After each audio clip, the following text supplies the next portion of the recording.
ہم کریں گے ہر مظلوم کی حمایت۔ السلام علیکم ناظرین، میں ہوں حورین فاطمہ اور آپ دیکھ رہے ہیں حمایتی نیوز HD چینل۔ نظر ڈالتے ہیں آج کی اہم خبر پر۔ اکاڑا DHQ ہاسپٹل کے اندر قتل کی لرزہ خیز واردات۔ ڈسٹرکٹ ہیڈ کوارٹر ہاسپٹل میں سرعام لڑکی کو فارغ کر کے قتل کر دیا گیا۔ لڑکی ہاسپٹل میں ڈیٹا آپریٹر کی ڈیوٹی کرتی تھی۔ اکاڑا ڈسٹرکٹ ہاسپٹل میں جمع سالہ لڑکی کو فائرنگ کر کے قتل کر دیا گیا۔ ہاسپٹل سیکیورٹی پر سوالیہ نشان۔ سیکیورٹی گارڈ ہونے کے باوجود ہاسپٹل کے احاطے میں لڑکی کو قتل کر دیا گیا۔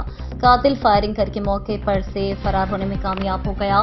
گولی لڑکی کے سر میں لگنے سے وہ موقع پر جاں بحق ہو گئی۔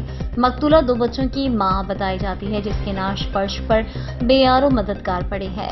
واقعے پر DPO محمد راشد ہدایت کا سخت نوٹس۔ مزید خبروں اور اپڈیٹ سے باخبر رہنے کے لیے دیکھتے رہیں حمایتی نیوز HD چینل۔